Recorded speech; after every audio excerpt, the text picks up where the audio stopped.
Hola, con motivo de la presentación del proyecto de ley de reforma pensional que fue presentado el pasado 23 de marzo de 2023 en Colombia, hemos construido este contenido que se llama Las nuevas reglas de la pensión en Colombia, análisis del proyecto de reforma Cambio por la vejez. Esto está interpretado a partir del texto que fue presentado de ley. Sin embargo, no constituye que ya sea ley. Probablemente va a convertirse en ley en un futuro, pero por ahora hemos construido este análisis de los principales cambios de las pensiones en Colombia con base al texto presentado.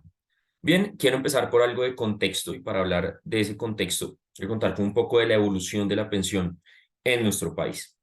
Antes de la Ley 100 de 1993, existían dos maneras en las que me podía pensionar en Colombia. La primera, y yendo un poco más para atrás, existía Cajanal, después en 1964 se crea el Instituto de Seguro Social y hasta la Ley 100 de 1993 coexistían el Instituto de Seguro Social, que es el régimen de prima media, administrado por el Instituto de Seguros Sociales, hoy esto se llama Colpensiones. Y adicionalmente existían los regímenes especiales, y los regímenes especiales hacían referencia a fuerzas militares, empleados del sector eléctrico, sector público, industria minera y petrolera, docentes del sector público, y tenían unas condiciones especiales.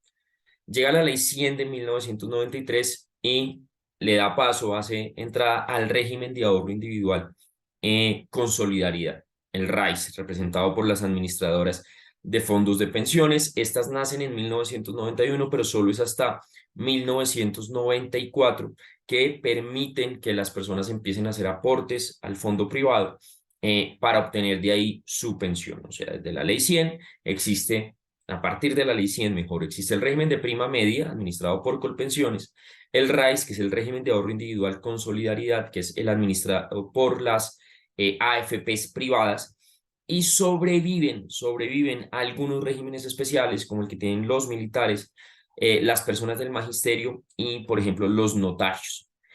A partir de lo que se espera con la puesta en marcha de la ley Cambio por la Vejez, se mezclan un poco Colpensiones y las AFPs con algo que se llama el régimen por pilares con participación integrada, como les decía, de Colpensiones más las AFPs. Esta integración va a estar condicionado al ingreso mensual, va a estar condicionada al ingreso mensual que reciban las personas y seguramente pues van a sobrevivir algunos de esos regímenes especiales que todavía existen en el país. Bueno, hablemos y expliquemos qué es esto de los pilares que trae la nueva reforma pensional. Trae cuatro pilares. El primer pilar se llama un pilar solidario, el segundo es el pilar semicontributivo, el tercero es el pilar contributivo y el cuarto es un pilar de ahorro voluntario.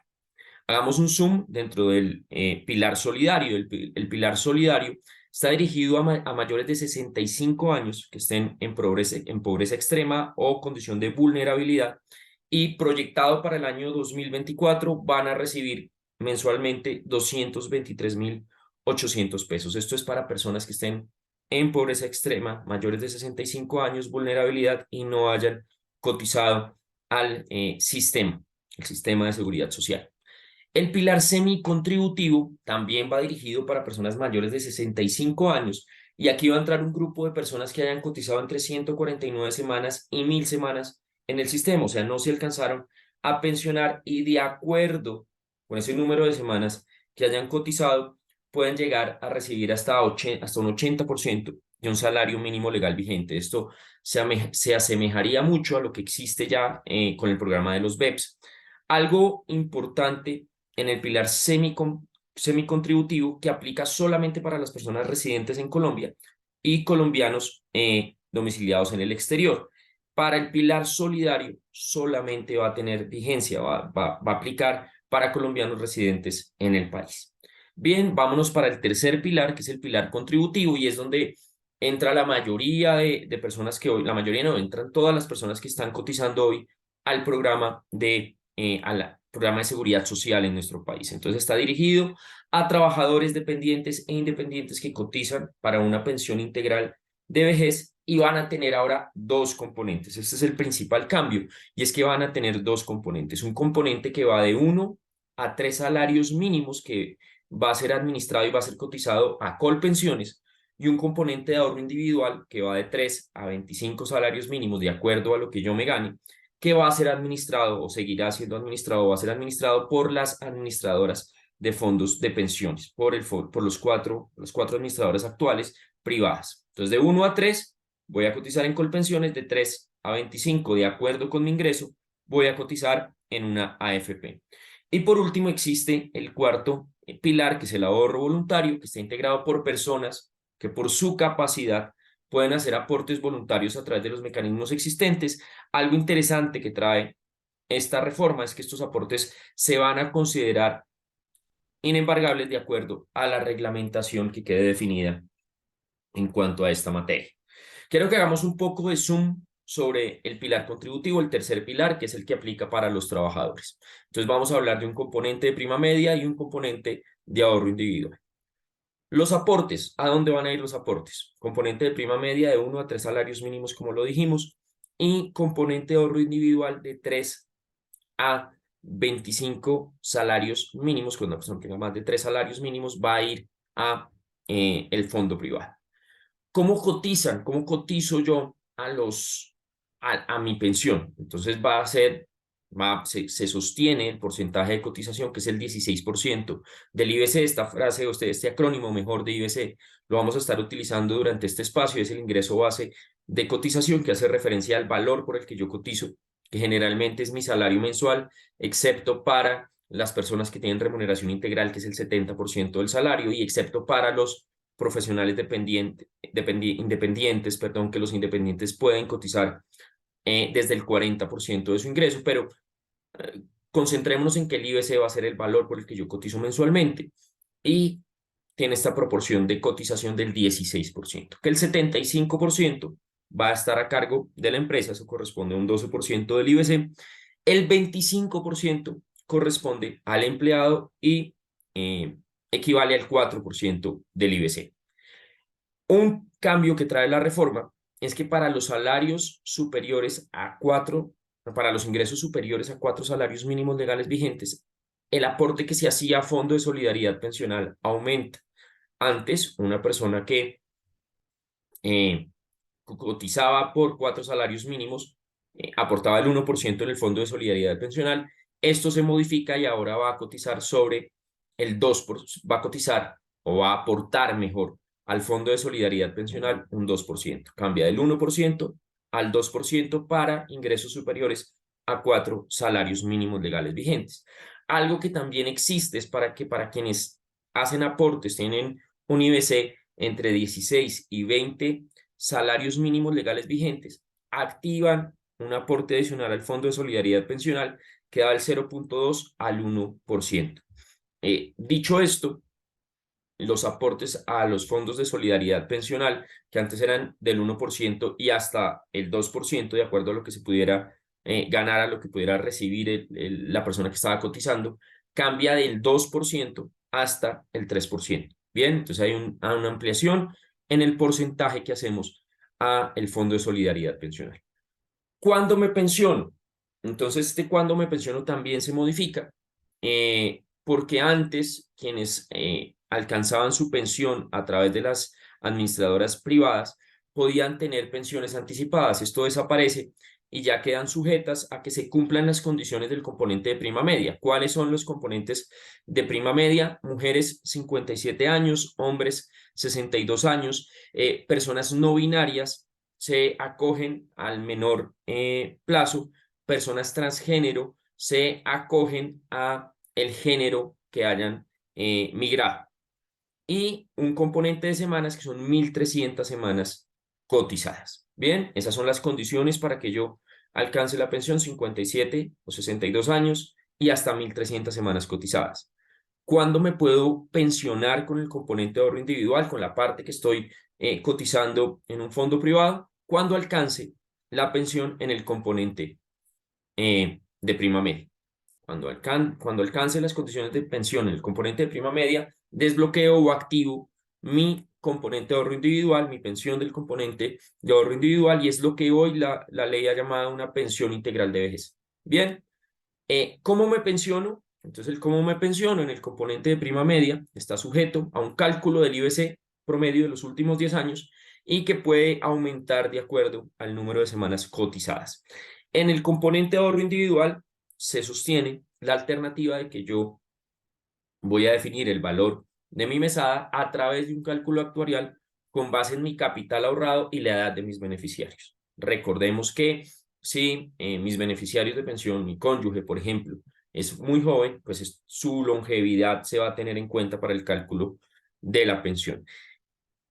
¿Qué se sostiene? Los aportes que yo haga en mi componente de ahorro individual.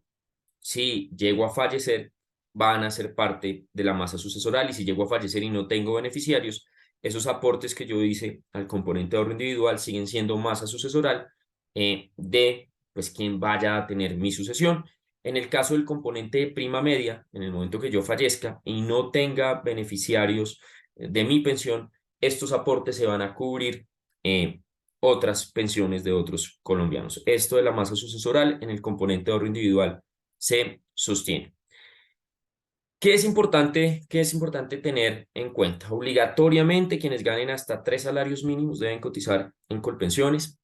Quienes ganen más de 3 salarios mínimos y no hagan parte del régimen de transición, y ya vamos a hablar un poco de qué es el régimen de transición, deberán cotizar hasta 3 salarios mínimos en Colpensiones y el valor que exceda de su ingreso, hasta 25 salarios mínimos, lo van a hacer en una AFP privada. ¿Por qué 25 salarios mínimos? Porque 25 salarios mínimos es el tope establecido de cotización en nuestro país.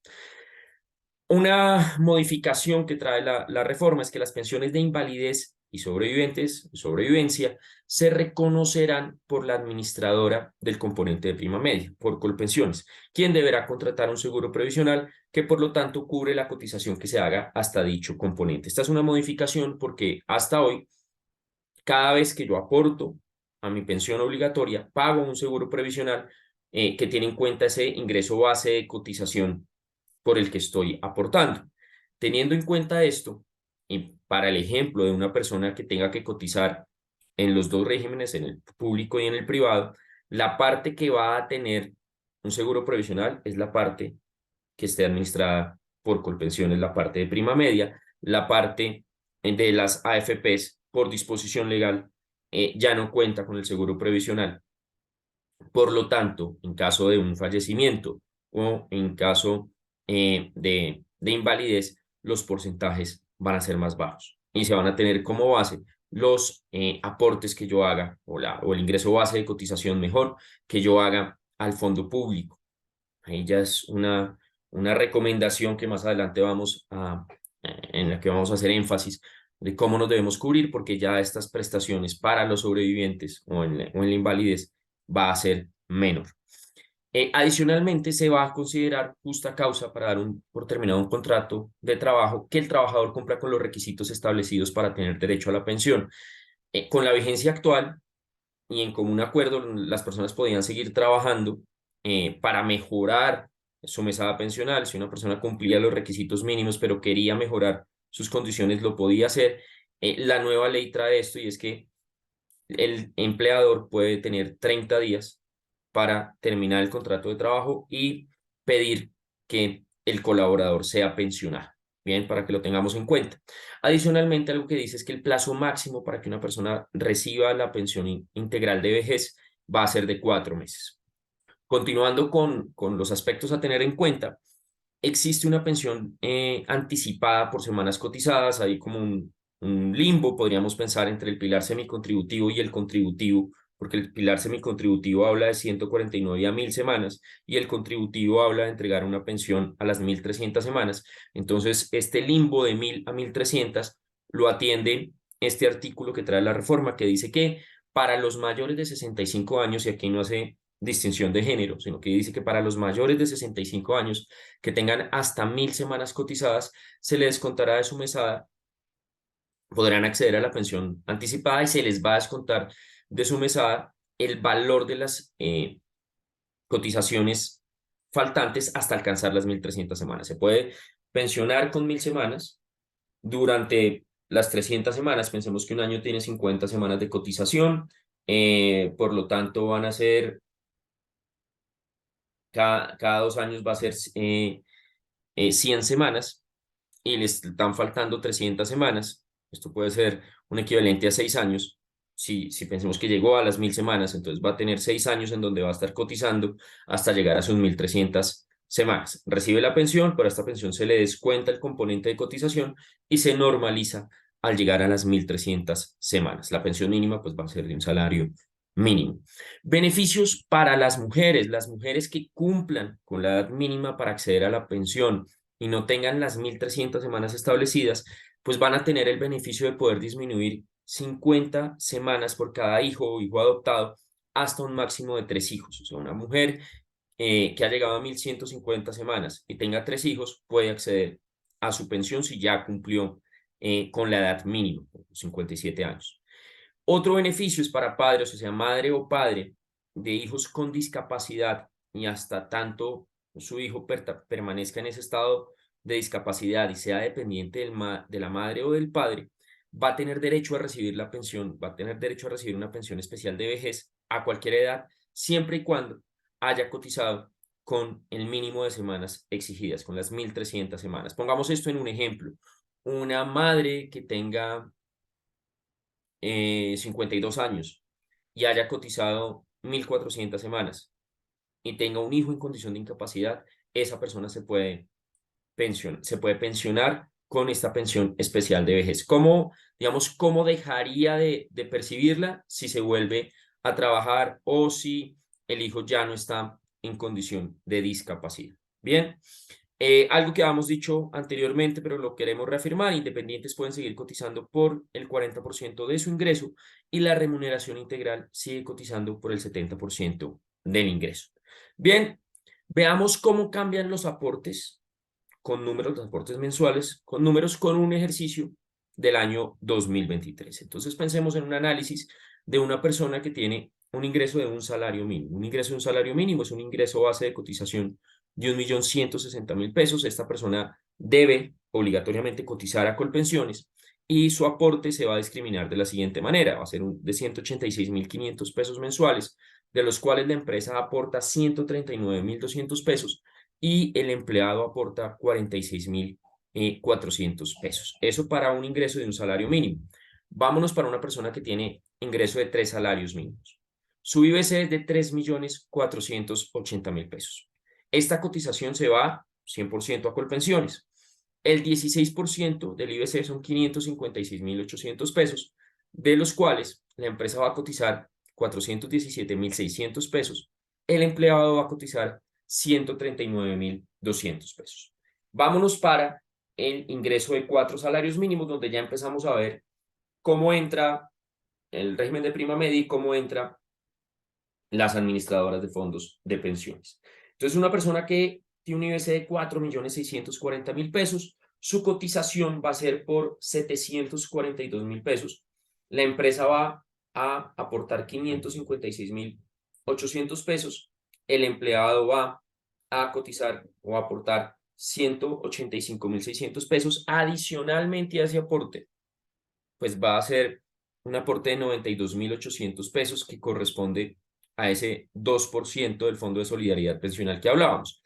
De su aporte, 556.800 pesos van a ser administrados por Colpensiones y 185.600 pesos van a ser administrados por una administradora de fondos de pensiones privada.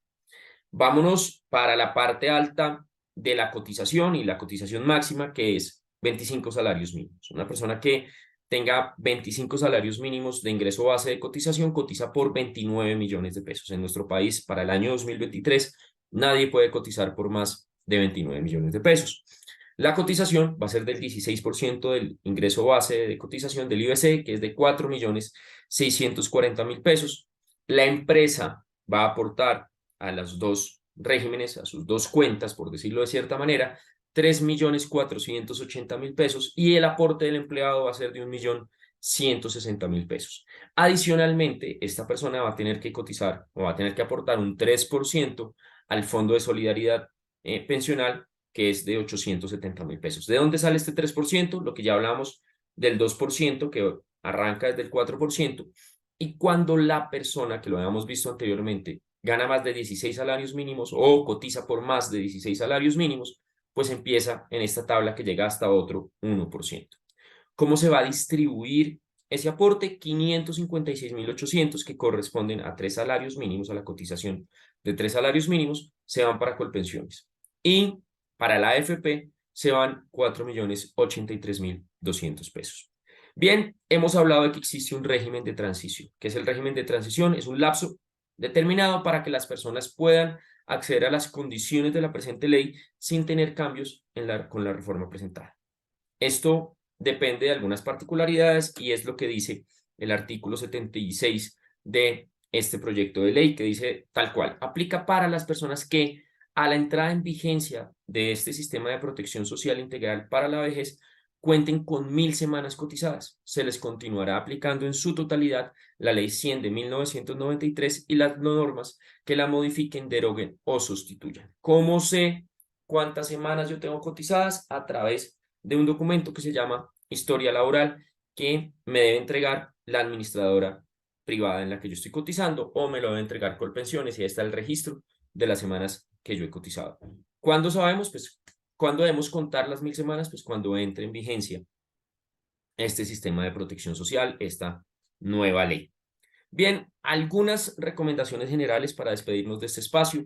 Primero, para quienes no hagan parte del régimen de transición y ganen más de 4 salarios mínimos, es recomendable construir una reserva de ahorro, ya que su pensión proyectada va a ser inferior comparada a la que alcanzaría en las condiciones actuales. Para esas personas que tienen más de 4 salarios mínimos, van a experimentar una disminución en su mesada pensional. Por lo tanto, y el mejor aliado en eso va a ser el tiempo. Entre más rápido yo me dé cuenta, pues va a ser más económico para mí empezar a cerrar un concepto que se llama brecha pensional. El concepto de brecha pensional es la diferencia entre lo que yo me gano y el valor de pensión que voy a recibir. Entonces va a ser fundamental construir esa reserva de ahorro, porque va a haber una diferencia entre la pensión que estoy proyectando hoy con las condiciones de hoy y la proyección que yo haga de mi mesada. Esto para quienes ganan más de 4 salarios mínimos y no hacen parte del régimen de transición.